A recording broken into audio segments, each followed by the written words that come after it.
দুবাইয়ের বিশেষ পরিচিত, সত্যি অনেক ভালো লাগছে। অপু বিশ্বাস এখন সুখের খোঁজে শেখের দেশে, অর্থাৎ তিনি শেখদের দেশে আছেন, দুবাইতে আছেন অপু বিশ্বাস। কেন গিয়েছেন তিনি দুবাইতে? সেখানে তিনি নাচবেন, আন্তর্জাতিক বিখ্যাত কিছু মডেলের নেতৃত্ব দিবেন।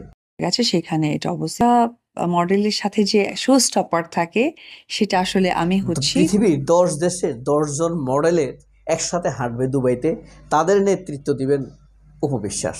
তো এটা বাংলাদেশের জন্য আমার কাছে মনে হয় যে অনেক বড় একটা প্রেজেন্টেশন। মডেলগুলো আছে তারা সকলেই তো এটা এবং সেখানে শেখদের নজর পড়ে যেতে পারে অপু বিশ্বাস। কি বলেন, পড়তে পারে কিনা?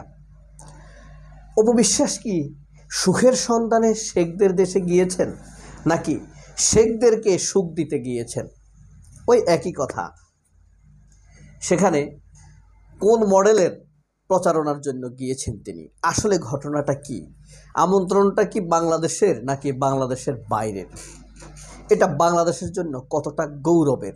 তিনি কি গৌরব অর্জন করতে গিয়েছেন নাকি তিনি টাকা কামাতে গিয়েছেন এই নায়িকা এই নামটিকে পুঁজি করে? আসলে ঘটনা কোনটা আমরা জানার চেষ্টা করব।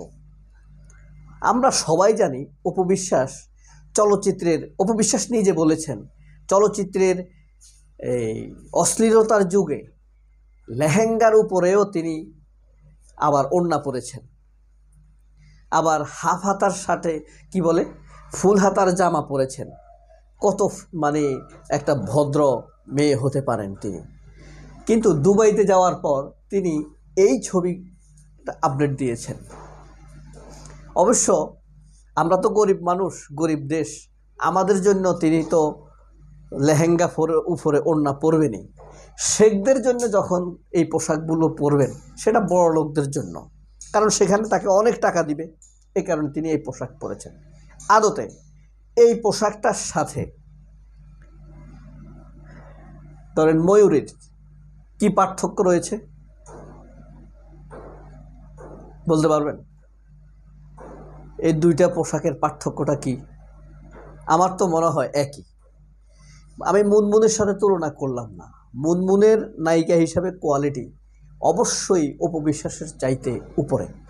কোনো একটি সিন্ডিকেটের অভিযোগের কারণে মুনমুনের দিকে সবসময় অশ্লীলতার অভিযোগ দেয়া হয়।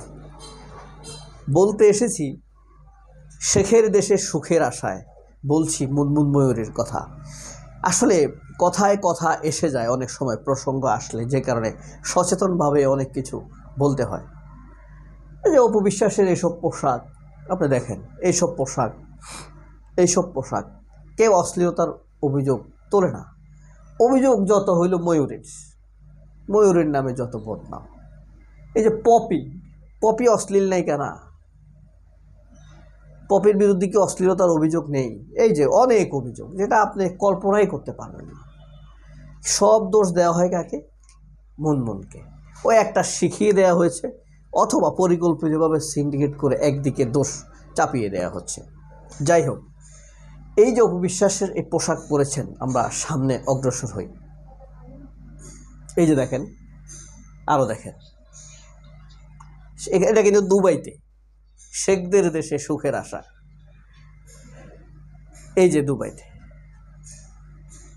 এই যে দেখেন, এইভাবে তিনি সেখানে বাংলাদেশের গৌরব অর্জন করবেন। এগুলো পরেই তিনি গৌরব আনতে গিয়েছেন দুবাইতে। যখনই আপনার ধরেন শবনম বুবলির বিরুদ্ধে একটি অপপ্রচার আসে, সব সময় কিন্তু তিনি বিদেশ চলে যান। ওই যে যখন 2002 সালে বা 22 সালে বীরের জন্মদিন পালন করা হয়, শাকিব খানের সাথে শবনম বুবলির ভালো সম্পর্ক যাচ্ছিল, তখন কিন্তু রাগে ক্ষোভে অপু বিশ্বাস কলকাতায় চলে গিয়েছেন। এরপরেই প্রথম আলো লিখেছে শাকিব খান শবনম বুবলিকে ঘর থেকে বের করে দিয়েছে কলকাতায়। এরপরে কিছুদিন আগে যখন শাকিব খানের জন্মদিন পালন হচ্ছিল, অপু বিশ্বাস কলকাতায়।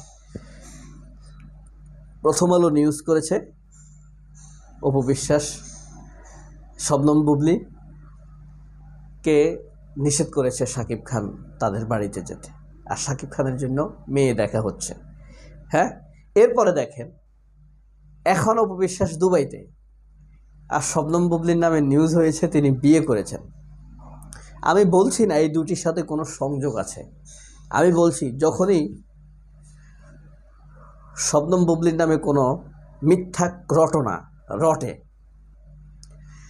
তখন অপু বিশ্বাস দেশের বাইরে থাকেন, তার মানে অপু বিশ্বাস সাথে এটা কোনো সম্পর্ক নেই। হ্যাঁ, অপু বিশ্বাস একটি কথা বলতে পারবেন, যাহা রটে তার কিছু না কিছু তো ঘটে, কিছু না কিছু তো বটেই। সেই কথাটা বলার জন্যই তিনি এখন দুবাইতে আছেন। এখন আমার প্রশ্ন হলো, অপু বিশ্বাস কিন্তু প্রায় নিজেকে নিয়ে কন্ট্রোভার্সিতে জড়ান। তিনি নামাজ পড়েন, তিনি একটা হিন্দু মেয়ে, তিনি মন্দিরে যান নিয়মিত, তিনি আবরাম খান জয়কেও পূজা দেন, কপালে সিঁদুর দেন। এখন কথা হলো, এই যে শেখদের দেশে সুখের আশায় গেলেন, সেখানে গিয়ে তিনি নিজের কি পরিচয় দিবেন? তার পাসপোর্টে কি পরিচয় লেখা? অপু বিশ্বাস লেখা, নাকি অবন্তী মণ্ডল লেখা, নাকি অপু ইসলাম খান লেখা? কোনটা লেখা? আসলে কি তিনি, নাকি তিনি আসলে একটা টাকা? যেখানে টাকা দেখবেন সেখানে তাকে যদি কেউ বলে তোমাকে 1 গাড়ি টাকা দেওয়া হবে, তাহলে সে বলবে যে আমার ধর্ম হইল টাকা ধর্ম। কেউ যদি বলে অমুক মুসলিম তোমাকে 200 কোটি টাকা দিবে, সে বলবে আমি মুসলিম। কেউ যদি বলে অমুক মন্দিরে তোমার জন্য 100 কোটি টাকা রাখা হয়েছে, সে বলবে আমি হিন্দু মেয়ে। মানে যেখানে সে টাকা দেখবে সেখানেই যাবে। ডিরেক্ট বলার কারণে অনেকেরই খারাপ লাগতে পারে, আসলে কিন্তু বাস্তবতা তাই।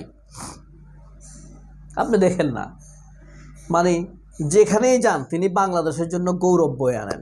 তিনি হাফ প্যান্ট পরলেও বাংলাদেশের জন্য গৌরব, তিনি জামা কাপড় না পরলেও বাংলাদেশের জন্য গৌরব, তিনি গোপনে বিয়ে করেন সেটিও বাংলাদেশের জন্য গৌরব, তিনি সেই বিয়ের খবর উন্মুক্তভাবে টেলিভিশন চ্যানেলে এসে বলেন সেটিও বাংলাদেশের জন্য গৌরব, পথ প্রদর্শক।